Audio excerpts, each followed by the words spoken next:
Dahil sa pagbuti ng panahon, balik pasada na ang taxi driver na si Tatay Herman. Sana daw ay magtuloy-tuloy na ito lalo pat ilang araw ding naapektuhan ng kanyang pagpapasada dahil sa sunod-sunod na sama ng panahon. Kung daing bagyo, kadak lang kami. May mga pasayro kami araw ka na ngaya ali di Papilar or Patabako Port, sumabaralyo baga. Sa aga, balik naman iyan sa natural na pasada, mga sa dating income, balik iyan sa aga. Ayon sa Pag-asa, maulap na panahon na may panakanakang pag-ulan, pagkidlat at pagkulog pa rin ang mararanasan sa malaking bahagi ng Bicol Region ngayong araw dahil sa epekto ng bagyong Opong. Pero sa mga susunod na araw, asahan daw ang magandang panahon sa Kabikolan dahil sa paglabas ni Opong sa bansa.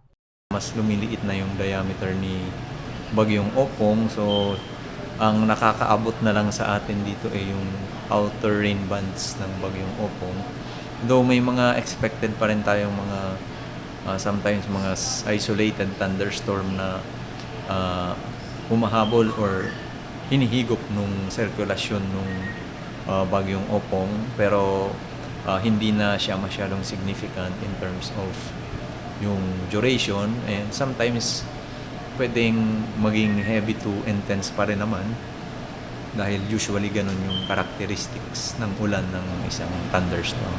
Habang lumilipas yung araw ay unti-unti nang gaganda yung ating panahon sa malaking bahagi ng Bicol Region dahil nga inaasahan natin na lalayo na dito yung sentro ng bagyo papatungo ko dito sa Mimaropa area.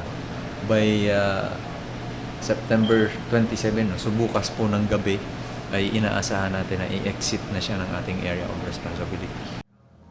Kaugnay nito, muling nanawagan ng Pag-asa sa publiko na patuloy na mag-antabay sa mga abiso ng mga nanunungkulan at sumunod sa mga ipinatutupad ng kautusan ng lokal na pamahalaan para manatiling ligtas at may alam.